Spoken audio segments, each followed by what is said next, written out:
amiguinhos e amiguinhas, quem sou eu? A eterna presidenta Dilma Rousseff. Nossa, mas ela tá magra, será que ela tá doente? Não, seu filho da eu fiz crossfit. Estamos começando mais um Dilma Chama e a pessoa.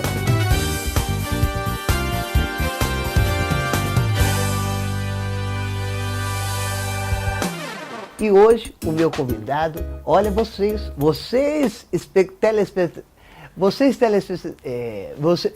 que nos assiste pode estar presenciando um momento histórico, a união de duas pessoas contra o fascismo. Estou ao lado dele e nós formamos o Casal 20. Aliás, poderíamos ser o Casal 2020. Mas a verdade é que ambos já temos compromisso. Ele tem os compromissos dele, eu tenho os compromissos. Mas quem sabe a gente não deixa isso de lado e começa hoje a fazer um amorzinho gostoso para mudar esse país. Porque esse país que fode todo mundo só pode ser mudado com uma fudida bem gostosa. E o meu convidado de hoje é ele, Ciro Ferreira Gomes. Bem-vindo, Ciro. Que prazer estar com você. Muito prazer, Dilma. Faz tempo. Faz tempo que a gente não se vê, faz tempo. Olha, eu acho que a gente tem que... Você é um crítico ferrenho do PT. Eu acho que para a gente começar essa entrevista mais leve, a gente tem que acabar com as hostilidades. Tá? Vamos fazer isso? Então, só uma pergunta assim... Porque a minha crítica não é bem ao PT, né? A burocracia corrompida, mas vamos suspender. Sim, falaremos disso. Mas para acabar com as hostilidades, uma pergunta mais leve. Outubro em Paris, qual restaurante você pode indicar pra gente?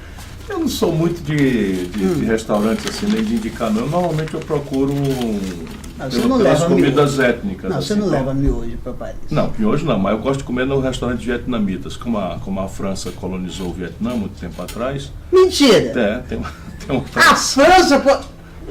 Que isso? A guerra do Vietnã começou quando a França tomou uma surra e os americanos foram lá cuidar dela, você sabe. Não, eu sei, mas eu chegava lá e falava assim, bonjour, e eles falavam, e aí eu achei que era tudo mentira, conversa piada sua. Mas vou dizer uma coisa, o seguinte, ô Ciro, você vem presidente mesmo? Sim e não, né? Você sabe mais do que ninguém. Você não pode falar antes? Não, eu até não sim, pode falar antes.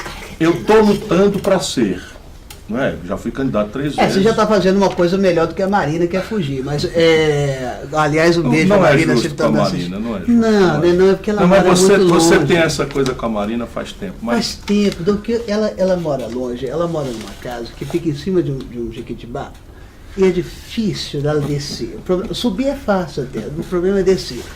Mas me fala uma coisa. Não, veja, eu quero ser, mas sabe lá o que, é que vai acontecer com o Brasil, né, daqui até lá?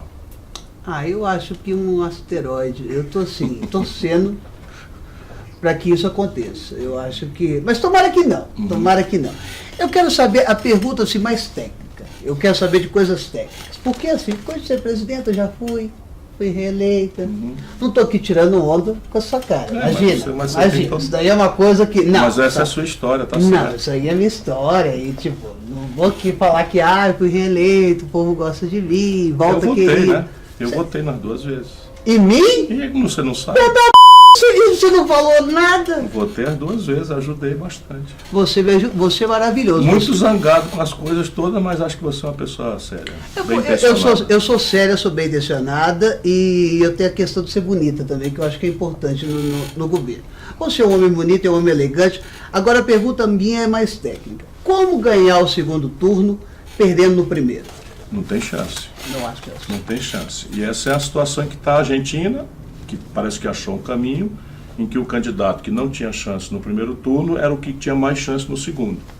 E lá o candidato que tinha mais chance no primeiro turno, mas não tinha nenhuma chance no segundo turno, resolveu recuar e fazer um acordo.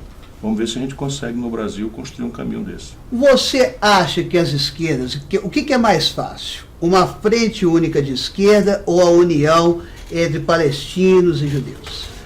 É mais fácil a união entre palestinos e judeus nesse momento. O que está acontecendo? O povo é meio burro, né? Veja, é porque a esquerda brasileira foi apropriada pelo PT e o PT comete erros gravíssimos e não quer conversar com ninguém sobre isso, quer só que a gente venha todo mundo no beijo dizer amém. E eu já disse amém durante 20 anos, agora chega. Daqui para frente é ser cúmplice. Então assim, Você não lembra? Convidamos você para ser candidata a senadora no Ceará, estava tudo certo, você concordou. Aí e eu o fui dono para do PT Minas, foi lá, tomei você lá e... Fui para Minas, tomei E ainda Estou puta com Minas. Pois é, não é Minas, né? Porque eu fui tentar ser senador agora em Minas, aí eu falei, tô aqui em Minas, estou em casa, tomei no botão No bonito. Ceará você sabe que tinha sido eleito folgada. Pois, mas aí... Aí o Lula não deixou. Não deixou, porque estava aquela conversa toda. Você acha que um grande líder de esquerda, você tem, depois das eleições, tem conversado com todas as frentes, principalmente com os mais jovens, né?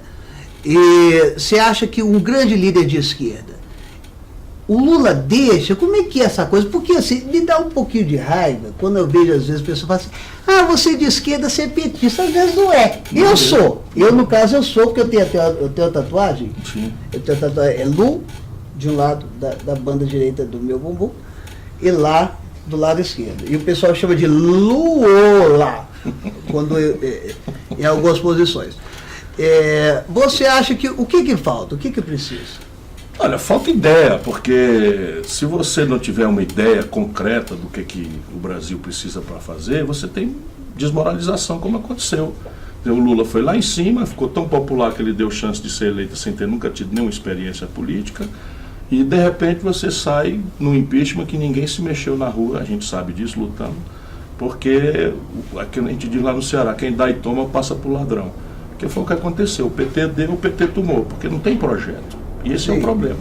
E por que você é muito combativo nisso? Por que você deixa o Fernando Henrique falar que foi ele que criou o Plano Real, se o próprio Itamar deu uma entrevista falando que foi você? Veja, eu desminto isso, mas a gente no Brasil vive sob o império de uma mídia que são 5 famílias e uma igreja. Então, né, e o Fernando Henrique é o queridinho dessa gente, apesar de ter quebrado o Brasil de forma mais profunda do que qualquer outra crise que o país já teve. Não creio nisso. Ele fez esse negócio da dor com ele. Não, ele até disse isso para ele. Ele é meio chapadão, assim. Não. Eu já até disse para ele. O Itamar é putão, o negócio com a perereca, aquela coisa toda. Não, você não está dizendo. Não, eu sei, tá certo. Itamar é um grande brasileiro, e foi ele que correu o risco. Juiz de Fora. Juiz de Fora. Posso mandar um beijo para o Juiz de Fora? Deixa eu mandar também que eu sou cidadão do Juiz de Fora, honorário. Honorário, com cargos honorário. Cidadão quando diz honorário, significa... Honorário. É porque eu não nasci lá. Tu sabe, mulher? Eu sei, às vezes eu me confundo, porque quem está assistindo não sabe. Às vezes muito. É um título, né? Uma honraria que me Com certeza, com certeza.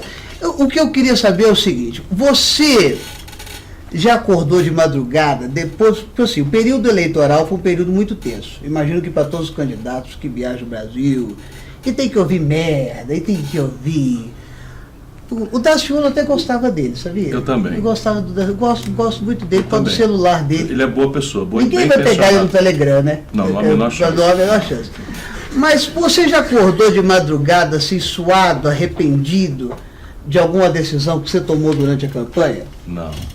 Você sabe, eu já acordei de madrugada, suado. Estou falando do Haddad. Não, de jeito nenhum. Então foda-se o Haddad. Não, o Haddad é boa pessoa. Agora o Haddad se prestou a uma fraude. E essa fraude... Que fraude? Fraude é o seguinte, o Lula obrigou boa parte do povo mais simples do Brasil a acreditar que ele era candidato, quando todo mundo sabia que a lei da ficha limpa não deixava ele ser candidato. Eu acreditei. Todo mundo acreditou. Não, você não acreditou não, que você sabe da lei.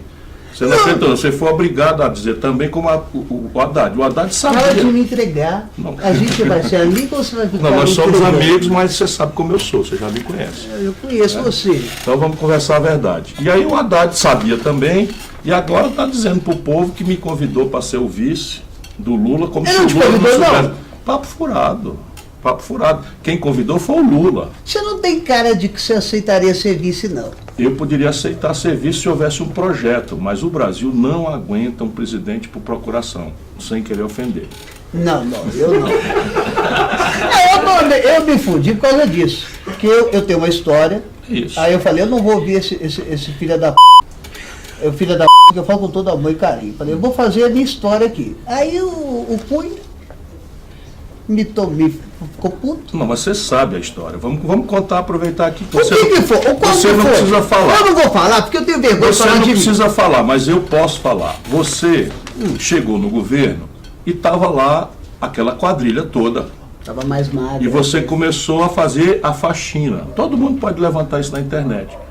Aí eu dei uma declaração, digo que a Dilma, do jeito que está fazendo uma faxina, vai só armar a bomba para cima dela daqui a pouco. E cansei de falar lá no Palácio algumas vezes disso. Foi. Mas não deu outro. E o Lula deu Furnas para o Eduardo Cunha lá atrás. Mas você usa palavras muito difíceis, por isso eu não entendi. Furnas Não, palavras que você fala assim, porque a capitalização, você usa palavras difíceis que às vezes eu entendo. Sim, claro. Mas quem está comigo não entende. Então. A gente precisa ajudar o povo a entender, porque as coisas... Aonde foi que a merda deu errado? Onde foi que cagou a porra toda? A merda porque, deu errado quando eu fui na economia. Candidata à reeleição... A merda deu errado na economia. Na economia, o Brasil quebrou na sua mão, não por sua causa, mas quebrou por causa do modelo, explodiu o consumo, a gente não tinha produção. Sim, estou só dizendo, aí você resolveu largar a mão das suas próprias ideias e chamar o adversário para vir governar. Lembra, não? Chamou o Levi, que eu quase subo nas paredes e falei, Dilma enlouqueceu, vou chamar o Levi para cá e não sei o que e tal. Porque ele era leve, e aí... Há como governar sem o MDB? Sem dúvida, o Itamar governou, o Lula no primeiro mandato governou, o resto é mentira. Porque você, desde o início, você falou, tem... vou ser oposição, esse é o MDB. Você tem no Brasil que tirou que fazer aliança. Para dar numerologia, que eles têm tudo pacto com o diabo. É para esconder do povo quem eles são. Né? Sim. Então, veja, no Brasil você tem que negociar, é evidente, o presidente não é o dono da República, você sabe bastante bem disso, nós estamos conversando com as pessoas. Mas o PMDB virou uma quadrilha que só usa o poder para roubar e usar pessoas. Não tem problema nenhum, eu respondo, não tem problema nenhum. Mas o lance dos seus processos é uma coisa que é o seguinte, você nunca, de administração... Nunca respondi por nenhum mal feito na minha longa vida pública. E por que você não aceitou suas aposentadorias? É porque você tem problema de cabeça? O que é? Hoje eu estou começando a pensar que isso é problema de cabeça, porque a idade chega... Porque só para dizer para o pessoal aqui... Ciro foi prefeito mais jovem do país, né? Governador do estado do Ceará. Você tem direito a não sei quantas aposentadorias. 3. Três. Que daria hoje... Uns 80 mil reais por mês. E você não aceita? Nunca aceitei receber porque considero imoral. Imagina eu falando do jeito que eu falo, na hora que eu falasse isso, qualquer coisa que eu falar, tu vai dizer, vive aí nas contas do povo. Tal. Mas todos eles fazem isso. O Temer, por exemplo, que saiu que eu amo ele, né? Sim, eu amo tanto ele que eu queria tirar dente por dente dele e fazer um colar para não esquecer o quanto que eu amo esse filho da p. E aí, com todo respeito, não estou xingando a mãe dele. Pois é, mas quando eu te avisei que o Temer era o que ele era, você disse que eu estava magoado. Mas você soa magoado. O que é que eu posso fazer? No palanque, você falando, você soa um pouco magoado. Eu acho que você tem uma tristezinha ali, com aquele povo ali, não sei o quê. Teve alguma hora que você se sentiu usado? Eu tenho uma tristeza. E aí, de repente, te tiraram fora? Eu tenho uma tristeza imensa pela tragédia que se fez com o Brasil. E eu sei que podia ser diferente se não fosse o egoísmo, se não fosse a miudice, se não fosse o cálculo politiqueiro miúdo e tal. Isso realmente... não é um sentimento que eu queira sufocar, não. Eu tenho muita raiva disso. Mas você está aberto a conversar com toda a esquerda? Sempre. Com o centro? Deixa eu te dizer uma coisa. Nessa eleição, que a turma me acusa, não sei o que e tal, eu apoiei o Wellington Dias, governador do PT do Piauí, apoiei o Rui Costa, governador do PT da Bahia, que é um belo de um cara, né? Apoiei o governador do... Está fazendo coisas grandes lá na Bahia. Ele é um bom cara. E batendo de frente com o prefeito lá, o Robin. Né, apoiei o Camilo Santana no meu estado do PT, então eu não tenho um problema contra o PT. A militância do PT é uma coisa que eu respeito muito, mas essa burocracia corrompida e essa ditadura imperial do Lula sobre os rumos do país, isso não dá mais para engolir. Quem foi que botou o Temer na tua vice? Eu disse para ele, não faça isso. Você sabe disso. Não fala isso não, porque... O Gedel, aquele dos 51 milhões, foi ministro do Lula. Então o Lula, de repente, é poder demais, vaidade demais, incenso demais. Ninguém fala um A com o Lula, ele acha que pode falar, ele é um Deus, ele é o Pelé, ele se chama de Pelé. E aí faz e acontece. É ladrão? Ninguém é ladrão assim, nesse Você acha que ele deixou roubar? Mas deixou roubar sabendo. Isso aí eu sei. Eu sei pessoalmente. Que o Lula deixou roubar, entregou Furnas ao Gedel, então Furnas ao Eduardo Cunha, Caixa Econômica e Ministério da Integração ao Gedel, Transpetra, o Romero Jucá, Renan Calheiro, Sérgio Machado, isso aí eu sei. E eu fui lá dizer, estão roubando descancaradamente, você vai arrebentar o país, vão te lascar uma hora dessa. Cansei de dizer para ele. Não, mas eu acho muita sacanagem o jeito que você fala com a gente do PT, que você é meio filha da p***, você vai falando assim comigo.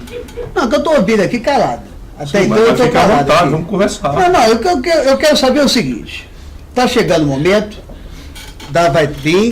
vai vir agora coisa para prefeito aí, agora a gente vai ver aí que a turma da Arminha lá tomou tudo no c***. Assim, eu gosto disso, eu gosto quando o povo tem que essa aprender. Parte eu gosto também. Eu também gosto. Democracia é isso, você vota bem. Mas eu não queria impeachment não, você queria impeachment? Não, eu acho que isso é ruim. O impeachment foi ruim. Contra você foi uma tragédia para o Brasil. Mim, eu emagreci. Eu sei, eu estava lá. Eu emagreci 50 quilos. Eu estava lá contigo até o último minuto. O Ceará, você lembra? Foi o único estado que deu 2/3 dos votos contra. Aqui era o único momento que eu tinha de alegria. O que as pessoas não sabem, na véspera eu estava sentado lá no teu computador escrevendo sugestões de como a gente podia atalhar o negócio. É onde você viu meus nudes. E fora isso, a questão que eu penso assim, vamos pensar 2022, ok? Ok. O Brasil está dividido entre direita e esquerda sem saber o que é direita e esquerda. Porque a direita no Brasil tomou um discurso moral, porque se eles entregarem o discurso econômico, o povo não aceita. Essa é a chave. Aí fala assim, somos contra a pedofilia. Quem é a favor? Quem é que é a favor? Ninguém. Ainda bem que tomou aquele outro lá de Vitória, lá, o Magno Maldo, que fala o filho com todo amor do mundo, todo carinho e tal. Agora, você acha o quê? Como é que ensinar para o povo que não é essa divisão, tá caindo no microfone aqui, eu tô nervosa, que eu tô do seu lado, eu tô lembrando dos beijos na nuca. Como é que a gente acaba com isso? Como é que a gente explica para esse povo todo que não é bem assim? Embora eu tenha vontade, às vezes, de dar tapas com amor. Claro, eu entendo. Com amor. Claro. Você quer sempre me beijar, e já me beijou na nuca, e já me acariciou. Você é uma querida, você é uma mas eu às vezes tenho rompantes de ódio, você sabe disso. Como é. Então veja, ideia, exemplo, porque nosso povo está passando o pão que o diabo amassou. Desemprego, está todo mundo fodido. Todo mundo tem gente defendendo o outro lado, está todo mundo sem emprego, sem porra nenhuma. É isso. E aí e eles estão chamados a discutir valores religiosos, valores de família. A gente tem que mostrar que o papel do presidente da República não é ser um guru de costumes, orientar como é que a nossa família se organiza. Quem organiza a família é a gente mesmo. E o governo tem que proteger a diversidade, as diferenças e garantir a paz para todo mundo amar a Deus ou não conseguir amar a Deus. Mas esse é o discurso verdadeiro. Mas não é um discurso eleitoreiro. Mas tem que ser eleitoreiro. As pessoas não caem nisso. Deixa eu te tranquilizar um pouco. As pessoas preferem acreditar num Deus, num religioso, falso. Eu vou simplificar, eu vejo assim, 1/4 da população brasileira caiu nessa esparrela bolsonarista que troca... Né? Meu pai, é o pai do ator. Troca emprego, troca salário, troca a mão na cara do meu pai agora. Respeita, dá um tempo para ele que ele já entende. Não, já entendeu. Pois é. A maioria vai entender, a maioria do povo está só protestando e está vendo a bobagem. Até porque está pagando caro. O outro quarto é petista fanático. Se você reparar, eles podem fazer o que quiser, eles relativizam e justificam. E a metade do Brasil não é isso. Agora essa metade está perdida, está dispersa, está dividida, está sem projeto, está sem ideia. Então a tarefa que eu estou dedicado é tentar organizar essa grande maioria ao redor de um projeto prático, concreto. Como é que vai ser o sistema de escola, como é que vai ser o sistema de saúde, como é que vai ter emprego, de onde é que vem o dinheiro, quanto custa. Isso o povo entende. Olha, não que eu não vou falar aqui mais alto, eu boto você. Mas como organizar essa metade da população brasileira sem ter a grande mídia na mão? Militância. Hoje, por exemplo, nós estamos conversando aqui na internet. Isso, um negócio aqui, se ficar aí, porque aquele comediante, aquele humorista, Gustavo Mendes... Maravilhoso. Ele pode ser alcançado... Uma rola linda, rosa. Eu já vi, eu posso mostrar depois. A gente pode ver. Né? Assim, com todo respeito, é hétero. Né? Sim, hétero. Agora ficou igual o Bolsonaro ou Bueno. Então, repare, isso aqui pode 1 milhão de pessoas verem. E na brincadeira nós estamos falando coisa séria aqui, tal como, aliás, o bom humor, né, que acaba fazendo no Brasil. Eu acho que o humor é o KY social. Faz penetrar assuntos mais sérios, mais rígidos, na cabeça do mundo. Eu fui ver o Pedro Cardoso no teatro, É um negócio comovente, eu recomendo você ir ver, chama Os Ignorantes. Ele é maravilhoso. Ele falou bem de mim. Bem de mim não, bem do ator quem não que fala, fazia. e quem não fala, né? Para com isso. Você está querendo achar assim que eu Dilma, não se vou... compenetra, olha o personagem. Vou dizer uma coisa para você, é o seguinte. Como eu tenho algumas perguntas aqui que os internautas mandaram. Tá bom. Tá? Aí é que mora o perigo. E aqui é que mora o perigo. Então eu tenho aqui Gustavo Mendes de Guarani. Guarani é aquela cidadezinha lá no interior de Minas. Lá no interior de Minas. Conhecido como a Disneylândia brasileira sem parque. Sim. Como defender gays, mulheres, negros numa sociedade conservadora? Ou manda essa gente correr para dentro do armário de novo?